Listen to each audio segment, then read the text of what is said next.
timing, so. Where's that? Oh, over there. Okay. I'm like, where is he? This, Oh, here. Okay. So which one now? Him or him? You. Okay. that guy. That guy. Can you jump up and down? Brilliant. And we have 4 minutes. These 4-minute ones. This one's 8. 8 minutes. Okay. 8 You're gonna have a long time. Oh, we love that. But you know it's gonna go by like a minute. It will. It'll go I so promise fast. It'll be fine. Animals will come out. You'll see. We'll all look at a giraffe. Maybe. You're Well, hoping? And then we'll. It'd be nice if. Would you like one to come out? If I stop talking and you're look, like, then you know what happened. it'll happen. right? You'll go, yeah, just gasp. I was just looking at the wildebeest. You're right. I was gonna say, From Germany. Komm mal, Deutsch machen, oder? ein bisschen. Ich spreche ein bisschen Deutsch. Ein bisschen Deutsch, naja, das ist ja schon mal gut. Nein, das ist nicht mein Guys, congratulations. What Thank an you. amazing movie. I mean, I was cracking up so much yesterday. So funny. First of all, how do you come up with an idea like that? Well, long ago, about 5 years ago, after I finished directing Tangled, I talked to John Lasseter and I said it would be great to do one of these talking animal films like Robin Hood that we did years and years ago. And he was so excited that he grabbed me and he picked me up over his head. He's very strong. And John Lasseter is a powerful man. Powerful man. He's Strength very and heart excited. Strength, and he's very. emotion. He's got a low center of gravity. Lifted him. He lifted me, and he said, witnessed. "We're doing this." He said, Yeah. "We're doing this, but you guys have to make this an animal film like no one has ever seen before." So we did about a year of research into the world of animals and how the city could be formed. This idea of an animal city was what got everyone really excited. I heard a little bit yesterday, but of course, the people didn't. So, I mean, you did research, I think, like you started in Animal Kingdom, right? Right, And you like studied all the animals, right? I mean, it took you like 18 months and, you know, like, did you just stay here? Did you go anywhere else? Tell me a little bit about the research on studying after animals. We took a big trip. We took a big trip. Yeah, we came here first, and we learned so much from the animal experts that they have here at Disney's Animal Kingdom theme park, and that was amazing. But then we went back home, and John Lasseter said, "Well, you guys have seen animals in an artificial environment, which even though it's like the best one in the world, you guys have to go where the animals started." And we were like, "Where is that?" San Diego San Diego Zoo? No, and he said, "No, not San Diego." Oh, And I said, "Where did you mean?" And he says, "Africa." And we said, "Africa?" And he said, "Africa." And so he sent us all to Kenya. So he sent our leadership on the movie to Kenya. We spent 2 weeks in the wild, right next to, as close to lions as this. Imagine I'm a lion. He's a lion. Okay, See? I'm right here. He's fuzzy like a lion. Dangerous, Yeah. dangerous lion. And we were this close. And so, and we learned so much from animals there. And it really changed us. Like, we came back and we thought we have not done nearly enough to represent animals in this film. So we really dug in. All our animators filmed hundreds of hours of animals in Africa. They took thousands of photos, and it really changed how we looked at the film, because we really wanted to make sure we brought what was special about real animals to this animated cartoon world. Now, one thing which totally blew me away yesterday, the tiger and the perfume. Like, Oh, yeah. I mean, Why like, is it the tigers like perfume? Well, let me tell you. why is that? Because Yeah. I was not there. No, I was no. not there. I was not on the movie at that point. This Yeah. was like very early on. Yeah. But I remember seeing the footage of that there was, and I thought, oh, it must be some sort of tiger pheromone or something. You think but it's no, right? it's like what you would buy at duty free Yeah. at the airport. No. You know, It's the most horrible It's the new perfume. fragrance by By Liz Taylor. Paco Rabanne. Not saying that Liz Taylor's fragrance is not great. I'm wearing it now. You know, I love He white smells diamonds. great, I think. Yeah, White but- diamond. Totally. You know.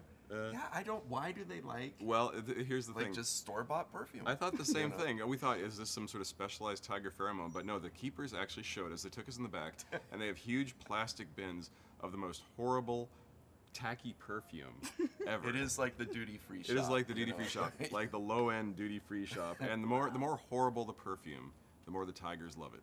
Tigers are a cheap date. They love cheap perfume, and they'll spray it. I all kind over of the knew that place. about them. You knew that. I knew that. And so we'll spray it everywhere. They had to spray it on trees and on their toys, and the tigers will come in after we've left, and they will rub all over it, and they'll scent mark it, which you definitely want to be out of the cage for that. Yeah. Don't be there. But that's what that's how tigers communicate through scent, and so they dig that. And I think that like Without that scent, they just don't feel sexy. no. They just feel less snap. Did you learn any other valuable things like about that. perfumes? No, about animals. About not cheap dates. No. I mean about about. Oh, animals. I know all about that. We did learn that you want to talk about the Shrew. The Shrew is the most vicious Yeah, predator. that we have a character in the movie who's a mob boss named Mr. Big, and Mr. Big is a tiny Arctic shrew. And besides just being funny, you know, that a shrew would be called Mr. Big, we found out they are the most vicious predators in the wild. Wow. It's true. Yeah, they are absolutely vicious. Our animal expert said if you put 4 shrews in a bucket overnight and put a cover on it and came back in the morning, there would be 1 shrew left, and he'd be very fat from eating the other 3. So they are vicious predators, Yeah. the worst in the world. So try that experiment at home, kids.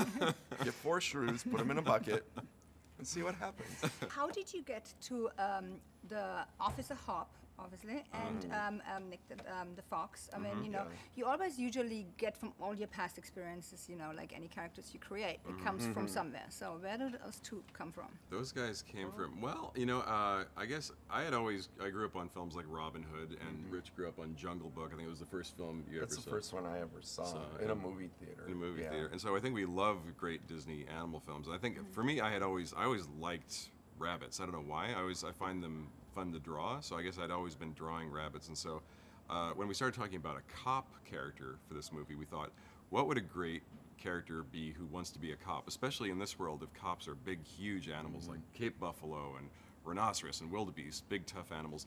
It'd be great if our cop, wannabe cop, was this little fluffy, cute thing who people underestimate and don't believe in, and that's a great obstacle for a character, and that's why Judy really worked as a rabbit. We thought that was a perfect choice for that. And I think that she has, you know, deep roots in kind of classic cinema characters from movies, like from Frank Capra movies, of that kind of very pure of heart, good person wanting to go to another place and realizing a dream, you know, but they're not perfect characters.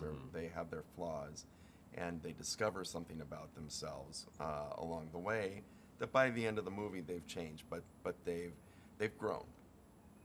They're still, you know, the great person we loved at the beginning, but they're a bigger, more kind of mature version of that person. I love how you picked up so many messages in the movie. I don't want to give too much away right now, but there's a lot of messages in there. One specifically I find very interesting. It's like, have a dream, follow it, and don't let anybody else tell you you can't do that. So are you like talking out of past experiences, or what was it like when you were growing up? Like, was that your dream, or? I think that just to kind of redefine it a little bit more pointedly, is that the way that I think of it is that we have control over one person in this world, and that's ourselves, you know. And we all have dreams, we have aspirations, and sometimes the world doesn't share that enthusiasm.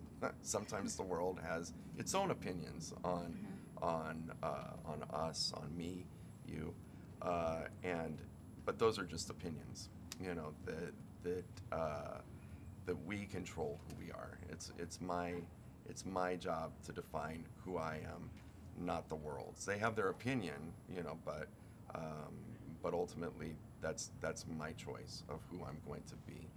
And I think growing up as an artist, you know, around a family that didn't quite understand art, you know, they wanted the best for me, my parents, my brothers, sisters, and friends, but they didn't quite understand what this thing was. I wanted to work in animation, I wanted to draw, you know, I wanted to go to art school, and you meet people along the way when you're taking a path like this that people want you to be safe. They want you to be able to make a living. You know, they want you to be able to feed yourself when you get older. Yeah, you shouldn't starve. Right? Yeah, you know, that's important. I faced a lot of that growing up, of kind of, well, wouldn't you rather do this? You know, don't you think this is a better way to go? But there was something in me, you know, and I think all artists, you know, we work with people just like us at our studio, kind of understand that feeling, you know, and we really kind of imbued a lot of that drive and determination into Judy as a main character. Love it. Thank you so much.